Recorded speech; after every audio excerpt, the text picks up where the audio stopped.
All rise. The Court of Appeals Division 1 is now in session.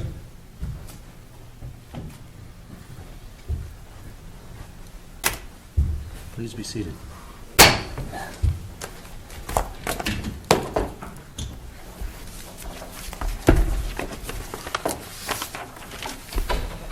Good morning.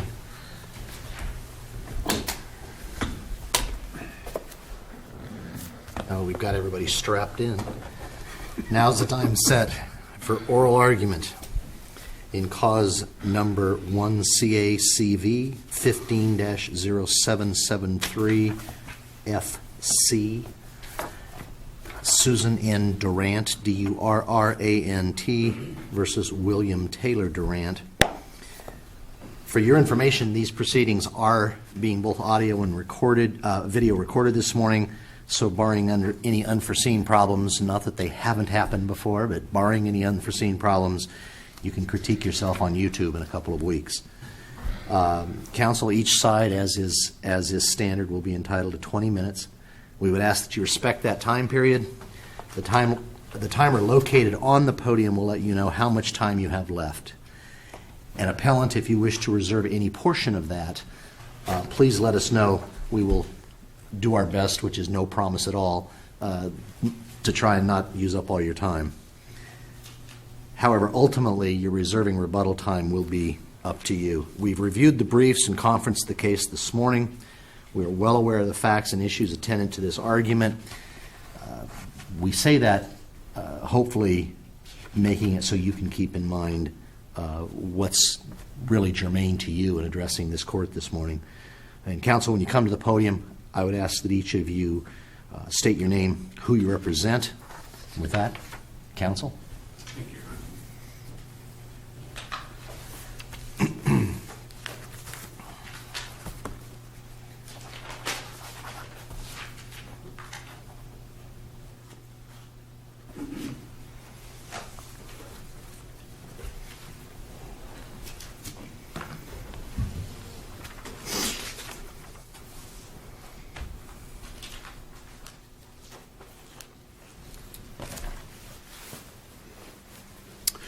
May it please the court, my name is David Martin. It's a pleasure to be here this morning representing Taylor Durrant in this oral argument. I would like to reserve 5 minutes for rebuttal. Will this get activated on itself? It's not moving. Oh, there it is. Your Okay. clock isn't moving? It's moving now. Okay. Good. Thank you. Look at all the time you saved. Right. There you go. I captured 10 seconds. Your Honors, we're pleased and grateful to have the opportunity for this oral argument, hopefully to clarify some of the pertinent history and urge the relief that Taylor is entitled to under the law, as well as under principles of equity. We think that equity is somewhat at work here, and equity is found to be present by case law in the application of the Arizona Child Support Guidelines. Maybe a bit removed from the real issue here, which is the real issue is a matter of calculation of interest and how that was not done in this case, which we submit is an abuse of discretion. Our adversary has attempted to challenge our position by somewhat unfairly characterizing Taylor as litigious. A close look at the record reveals that his responses were to the initiation of litigation by the petitioner, Susan, and then only to advance his parent-child relationship as well as his parental rights.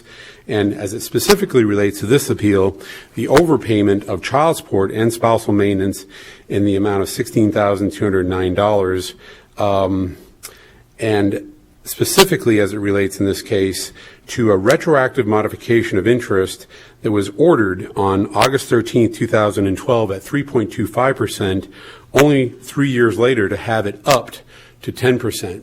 It was upped in an environment where, number one, we had filed an objection to the case status report that upped it. It got upped almost administratively by the Family Conference Law Center, moving it from 3.25% to 10%. We filed an objection to that. Our adversary filed no response to it. Not only did she not file a response to it, in her testimony, as I've cited in my brief, she actually conceded that she was not looking for 10%. But 10% is what was stipulated by the parties in the consent decree, right?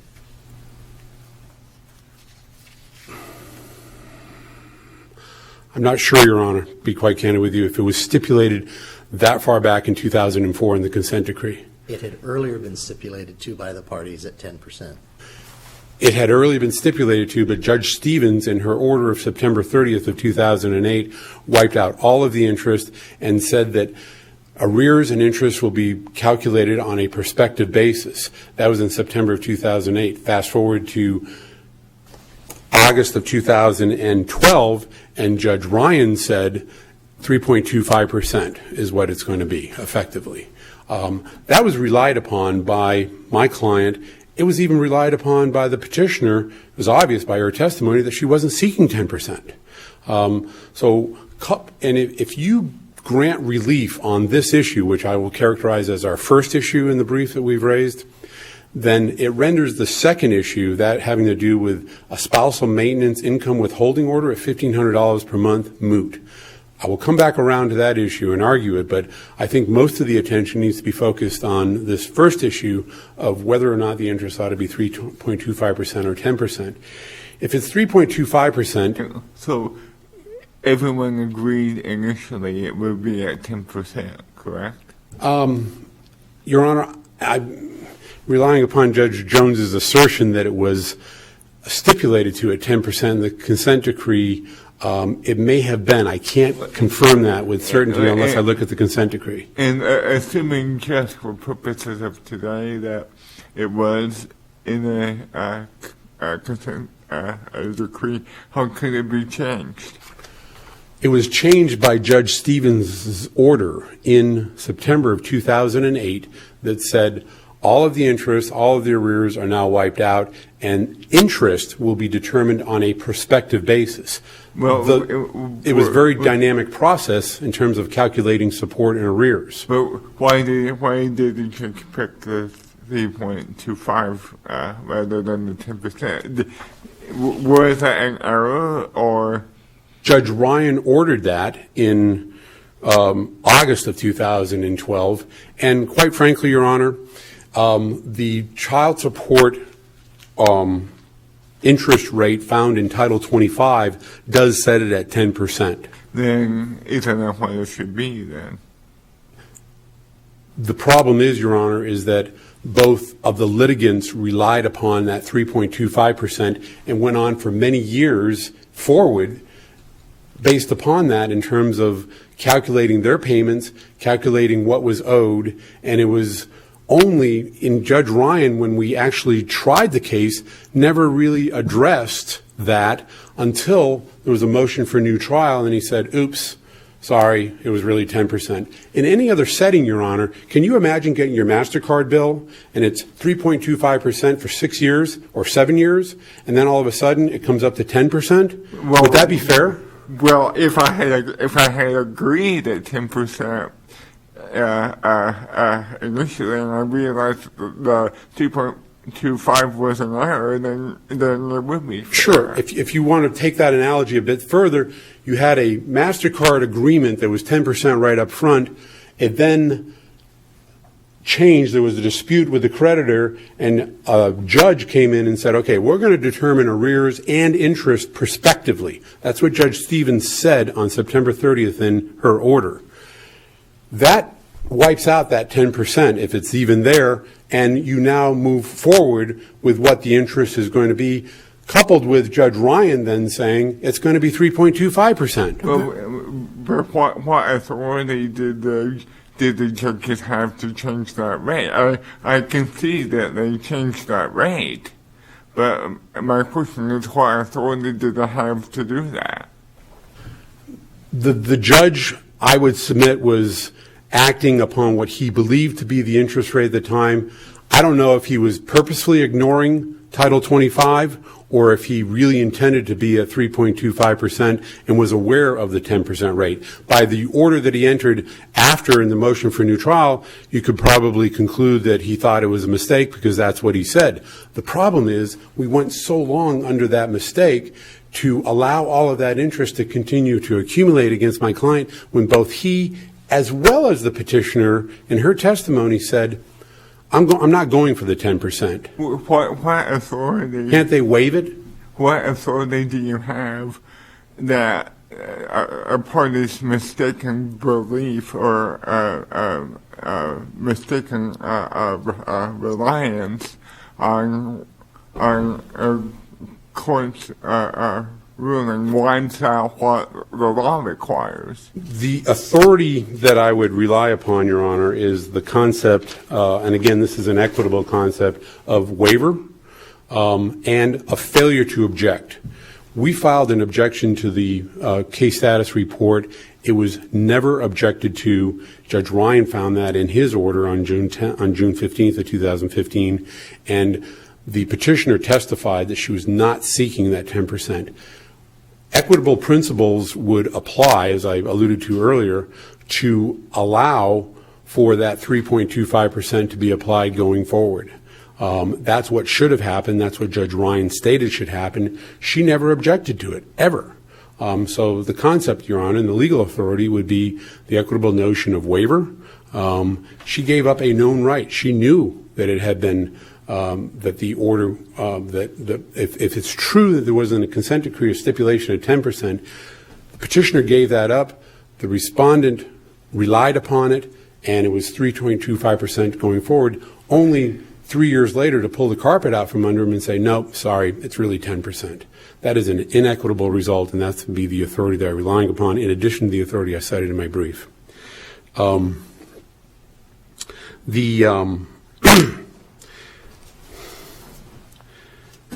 The issue of the 3.25% was not ruled upon by Judge Ryan, and you can see that in the order where he makes only a passing reference at page 13, where he grants Taylor an equitable credit of $5,559.89 out of a total of $16,209 that he was requesting.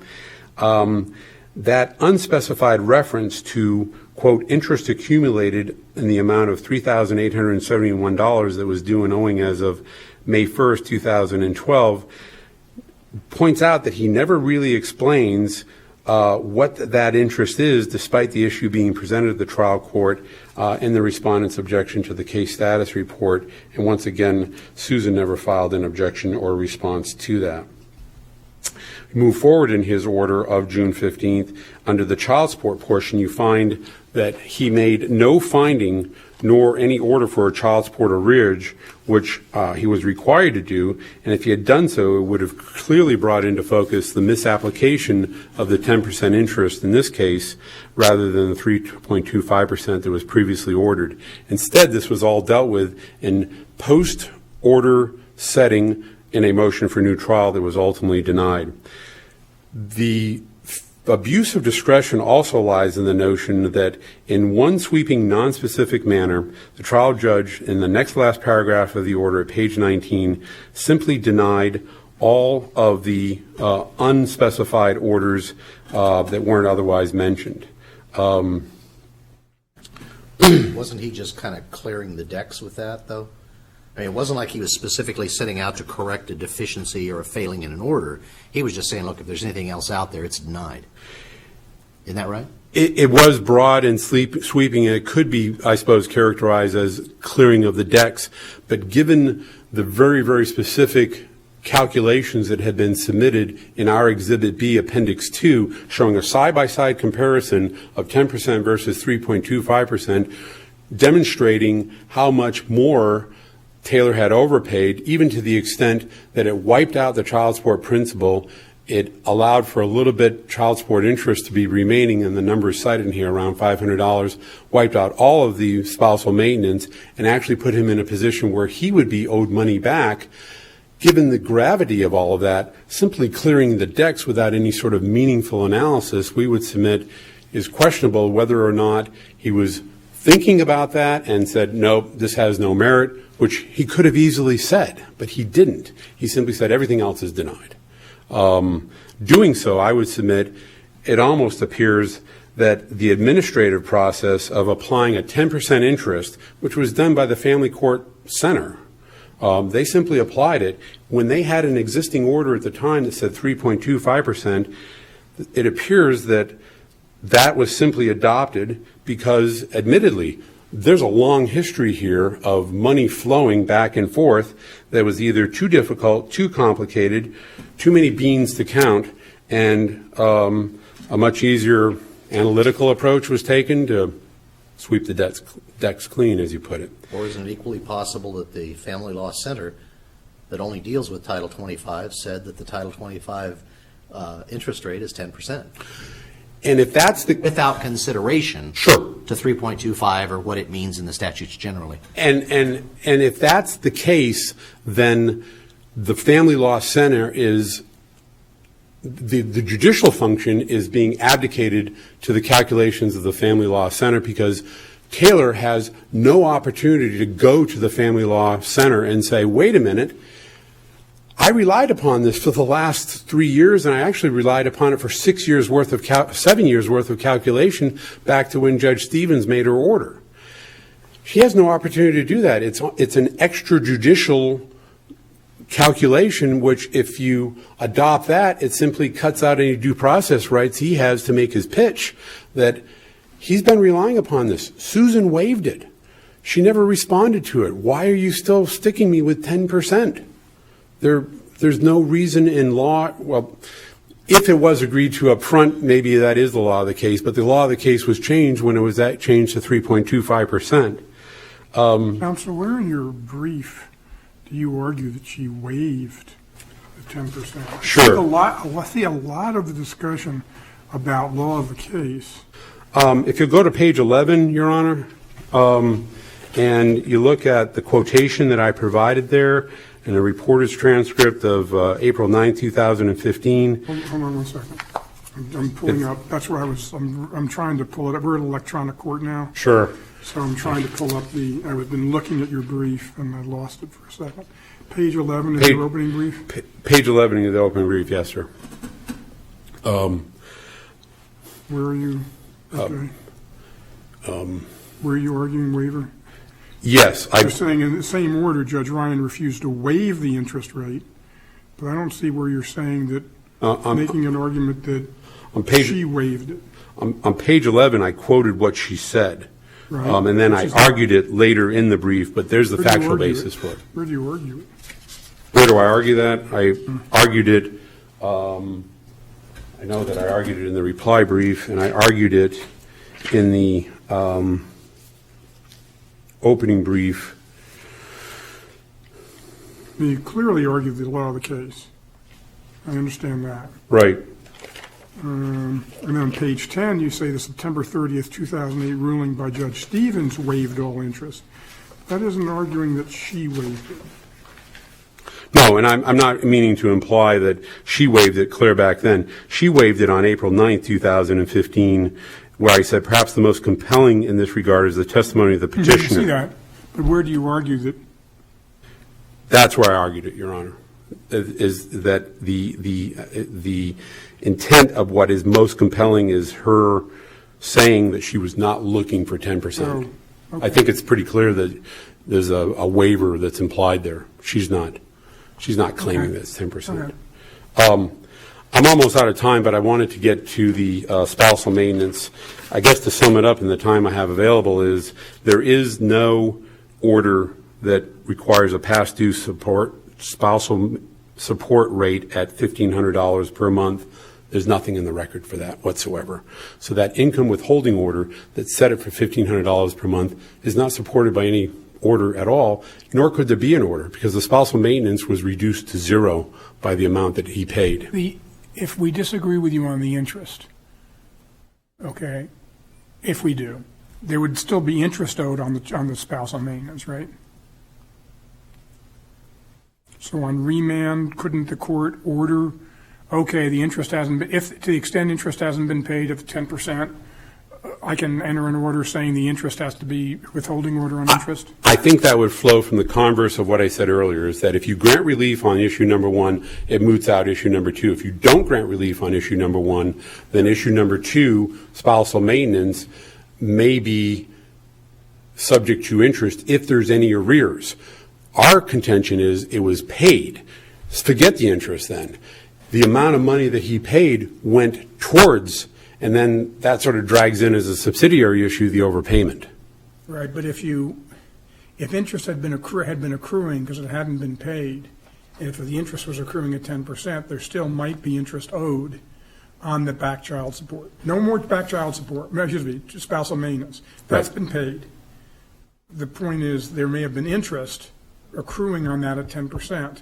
That might not be paid, have been paid, and therefore the court on remand could enter an order saying, okay, here's how much interest was owed until it was paid off, and therefore I'm entering an order withholding on that interest. Theoretically, that is possible, Your Honor. Theoretically, it's possible. I'm down to 2 minutes. I just want to say on the issue of attorney's fees, the statute requires both, as I read it at least, although I hold open the possibility there's a case out there that's a little bit confusing in terms of unreasonable disposition, greater financial position. The bottom line is she had a much greater financial position, and I've outlined that in the brief that to pay the attorney's fees. It was a moving target that Judge Ryan set. He started by saying that it was greater financial position, then he said that Taylor was being unreasonable, and we had no chance to oppose that.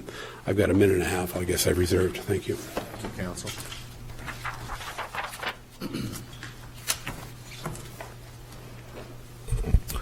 Good morning, Your Honors, and may it please the Court. My name is Kevin Jensen, and I represent the appellee, Susan Durrant, in this matter. I think counsel adequately discussed the legal standard in this case, which, of course, is an abuse of discretion. The Court is well versed in the idea that this Court is supposed to give the trial court a wide range to make discretionary decisions, and unless there's a clear error of law made, then the trial court ruling should be upheld. Now, as I listened to counsel's arguments, read the briefs, and of course lived the case, it seems like it boils down to this argument, at least on the issue of the case status report that's in dispute, whether there was an appropriate interest rate that was supplied. And I guess the two things that I'm not sure that the appellant has ever really adequately addressed, either in fact or in law, to be quite honest. And respectfully, Judge Howe, I think you pointed this out, is that, number one, we had an agreement a long time ago at the very outset of the divorce that the interest would be 10%. So did your client waive to 3.25?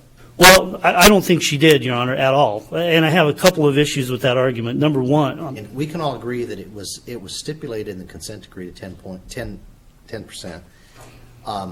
Judge Ryan comes onto this case and applies what is otherwise the statutory rate of prime plus 1, right? I agree. There's no doubt about that. Kind of dragging his prior history, I think, as a judge into the family law area. So where do we stand on that? What do we do with that?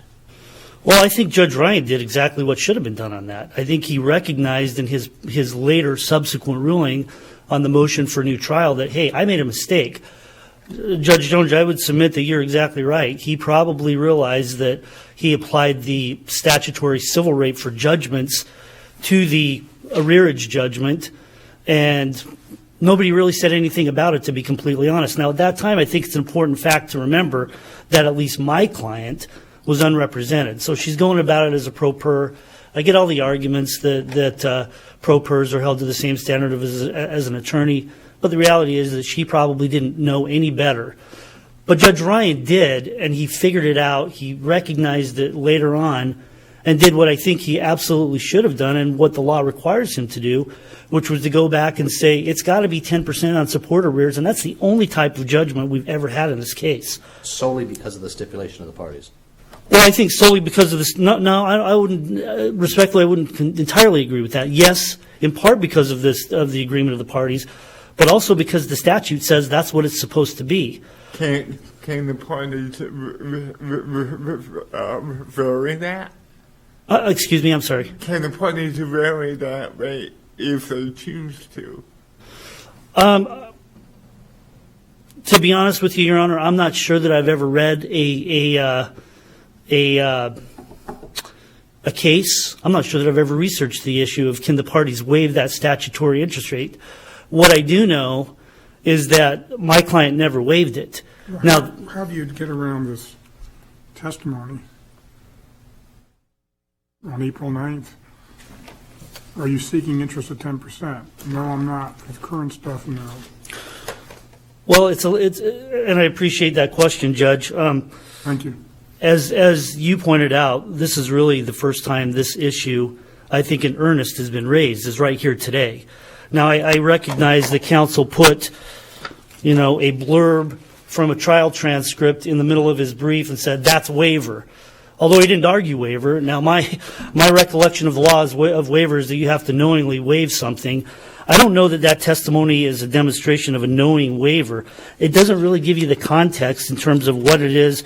I mean, are you waiving 10%? I don't know. Is that on the arrearage? Is it on what he currently owes for support, potentially? There's no clear indication of that. I'm not even sure that there was testimony requested or given at the trial, and frankly, I don't recall as I stand here before you whether or not there was any question. So your response is twofold. One is, it doesn't look like it's an absolute knowing waiver based on the testimony. Agreed. And the second is that the appellant never argued waiver on their opening brief.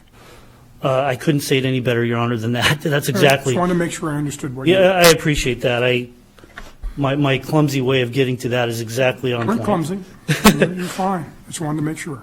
I think at the end of the day, where that leaves us, Your Honors, is that there's really just no evidence here whatsoever that Judge Ryan, that the trial court committed error as a matter of law. In fact, I think, and it's the argument that I made in my brief, I think he actually did what the law said, which is I got to go back and put this back where it should have been all along. I made the mistake. I think he's allowed to do that. And that is exactly what my question was going to be. Does the law allow for the trial judge to go back and say, I've discovered an error in my earlier order, and I'm correcting it retroactively, and you'll notice that my voice went up on the issue of retroactively. Can he retroactively increase the percentage of interest on those unpaid spousal maintenance sums? Well, I don't know on of the any. spousal maintenance. Yeah, thank you. I don't know of any law, and certainly I don't think counsel has provided any that says that a judge can't do that. I would Well, counsel, I guess I would take issue.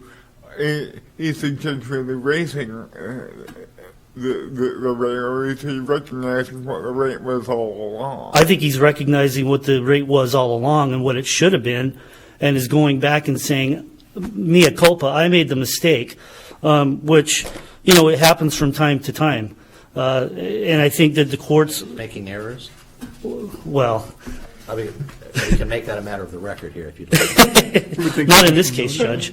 In this case, I wouldn't assume that at all. But Of course. But I think it's fair to say, and I think that the judge really fairly stated that in his subsequent order. I mistakenly applied the wrong interest rate, so I'm going to go back and fix it. There's no waiver. There's no statement to any case that suggests he can't do that. And I would argue that he probably should do that if he discovers the error, because, is there really an issue of reasonable reliance here? I don't know. I don't think so. I don't think that's ever been argued. I don't even know that it's fair for the appellant to argue that he should be able to rely on that mistake, because we have a statute that clearly says interest on support arrearages is at 10%. When the legislature wants to say something's non-waivable, they know how to do it.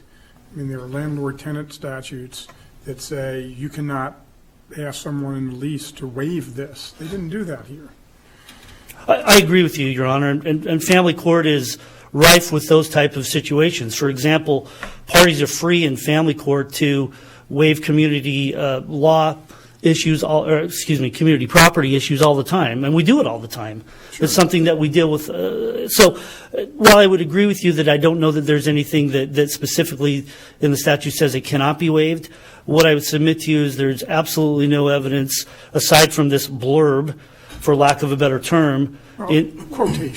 Quotation, that's a better way to put it. Thank you, Your Honor. This quotation from the transcript that the counsel is now saying is waiver. Let me ask a question. You were a part of this process with Judge Ryan. I wasn't.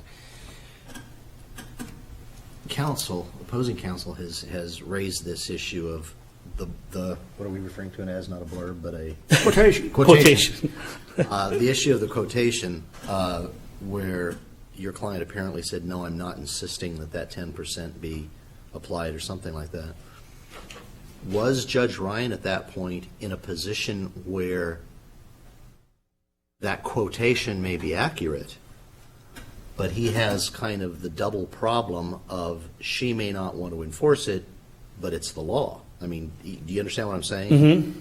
He's in court saying, do I simply rely on her willingness not to enforce it, or do I have to rely on the law as stating shall be 10%?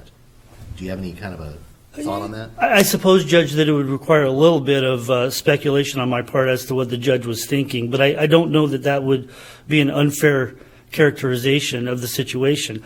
I would go back, Judge, and say that I still maintain that the quotation, the portion where my client apparently says I don't want the 10%, I think if you look at the transcript as a whole, if you look at my client's history in the case, I don't know that you could fairly say that was a waiver. But I do absolutely think that the judge could have said, the law does say I do have to assess it at 10%. And I think, again, you could surmise that that's exactly what Judge Ryan ended up doing, is saying, I made a mistake, I'm going to correct it because the law says that I have to correct it. And keep in mind that there was no argument at trial that was a waiver of the 10% either. My take on the quotation provided by counsel is that in going through the trial transcript, it was sort of, okay, great. I asked her that question, but there was no argument at trial saying that she waived the right to a 10% interest rate. So, again, we're back to this is new today. Could that have come up in the motion for a new trial? It could have. I don't recall that it did. To be fair, and I'm not going to represent either way, Judge, because I didn't review that before I came in. Let me move really to the issue of attorney fees, and let me go back to the $1,500 credit. I think the court rightfully stated that to the extent you find that the 10% interest was appropriately applied, we would submit that it should be retroactively applied, going back to the point in time where the trial court did make the mistake by his own admission. So we would ask that happen. I don't know. I don't think any of us know what the result of that's going to be at the end of the day in terms of applying that interest rate. But it would. There's no dispute that all the spousal maintenance has been paid, right? Principal's been paid. Correct. Right? So we're really only talking, not really, but we are talking solely about the interest that may have been accruing at 10% until this 3.25 was imposed. Correct, Your Honor. That's how I understand the So if we remanded, the court could say that, gee, I've got to, that 10% calculates out to X dollars, at least until the date until a certain date, and then get garnishment on that. Is that right? I believe you're correct in that, okay. in that thought, Your Honor. Let me address the issue of the attorney fees. I suspect that this court has had a number of cases on attorney fees, and so I don't want to spend a lot of time on what the statute says, but it does require the trial court to look at both the income situation of the parties and the reasonableness of the positions that they took.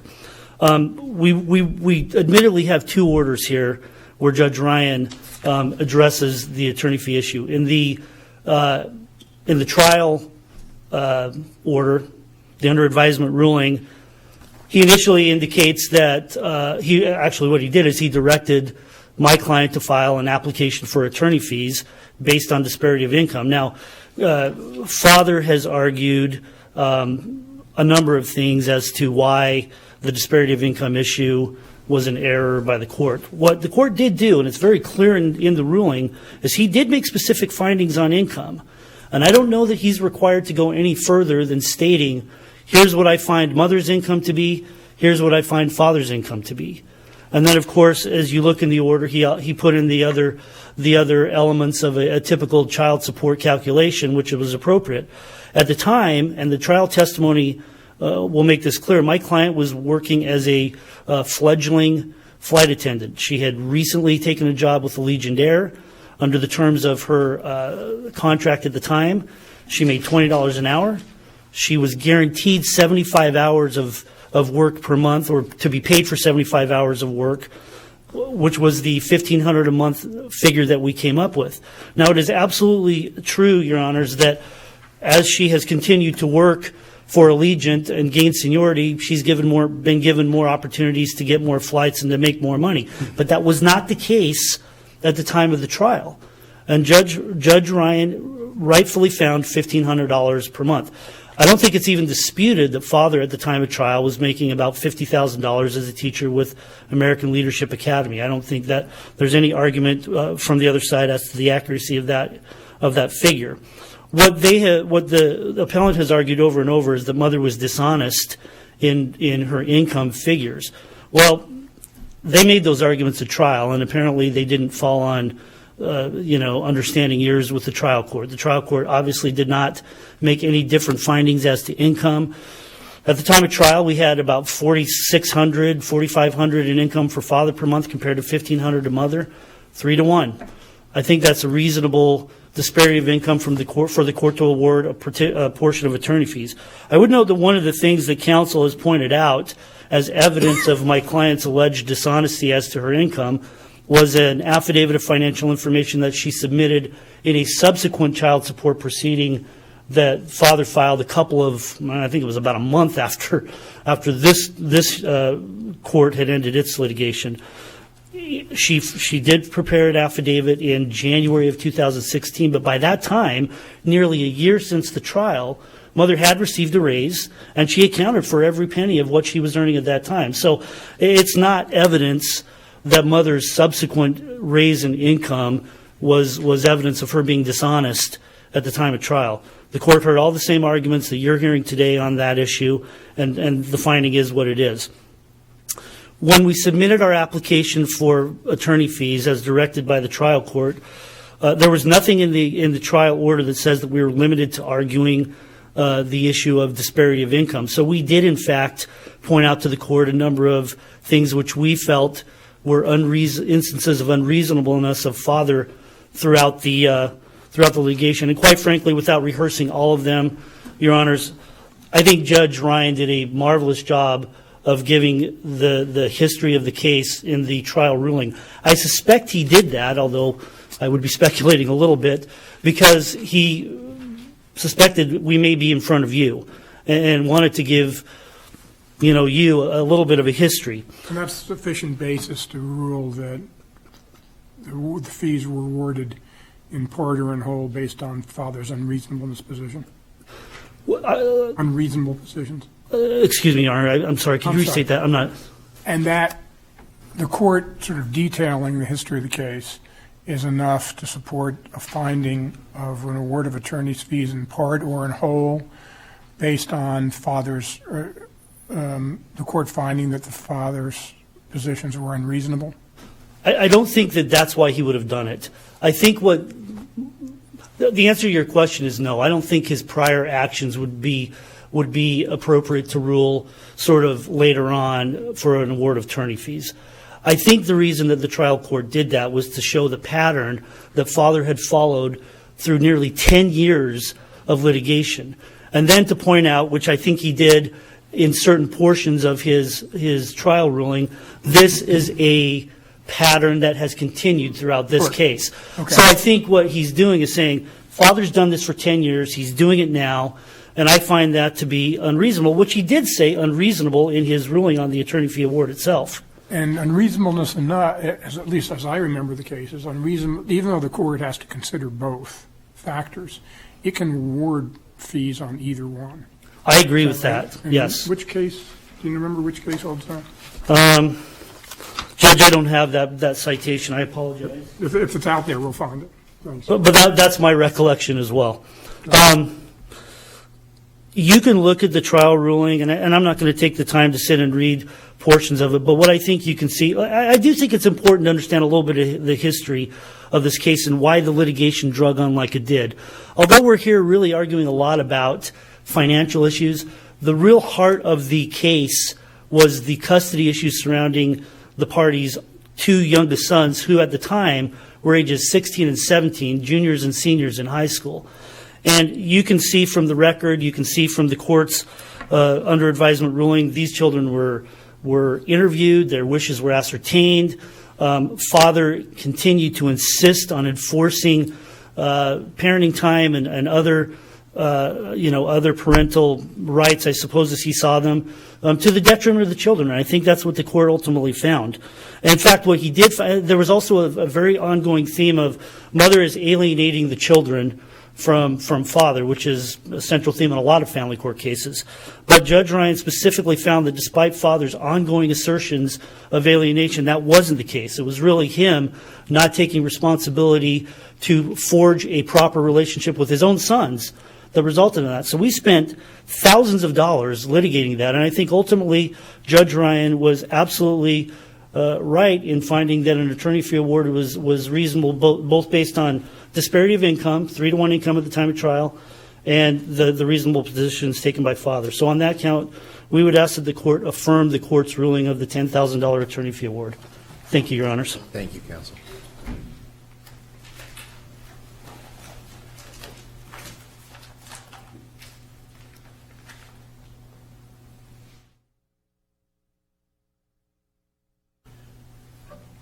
There was 10% mentioned 3 times in the consent decree that I was able to find quickly, and it had to do with arrears existing at the time.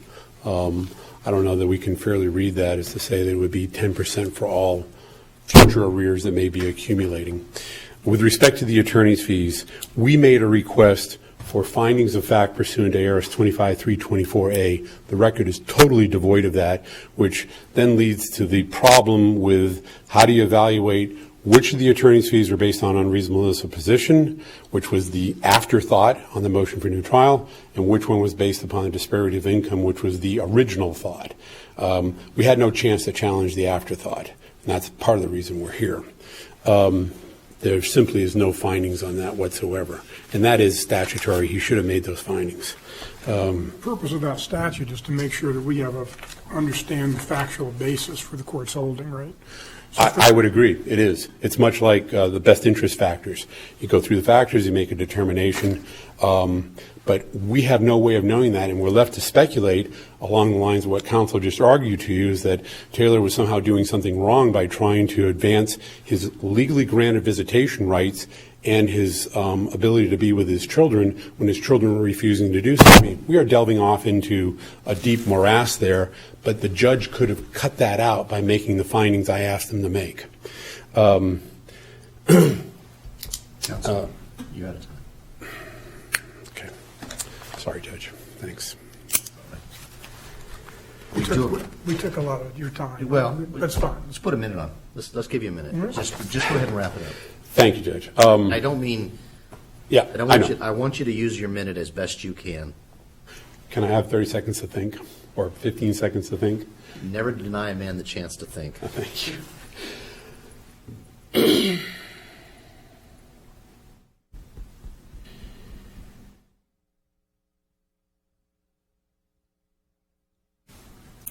Okay. There was reliance by Taylor. It went on for 3 years, and it effectively calculated his child support or his arrearage interest rate over a course of 7 years. I characterized her testimony as acknowledging or disclaiming an interest to the 10%. She was seeking 3.25%. I would submit that that is tantamount to a waiver, and waivers in the law can certainly be implied. Taylor was pro per as well when Judge Ryan entered that 3.25% order. The standard of review on the law of the case is not an abuse of discretion. It is de novo. So you get to decide that on your own. There was a misstatement of her income at the time this hearing was held in April of 2015. At that point, she was already well on her way, as disclosed by having that pay increase that she failed to reveal. Thank you. Thank you. Counsel, we are concluded as to the oral argument at this time. I thank you for the time you've taken. I thank you for your patience with our questions and our understanding or misunderstanding of the record. We are under advisement at this time. We will rule on this matter in due course. And again, thank you very much for your time today. We are adjourned as to this matter. If the other parties are present and could come forward, we're going to move directly from the one to the other.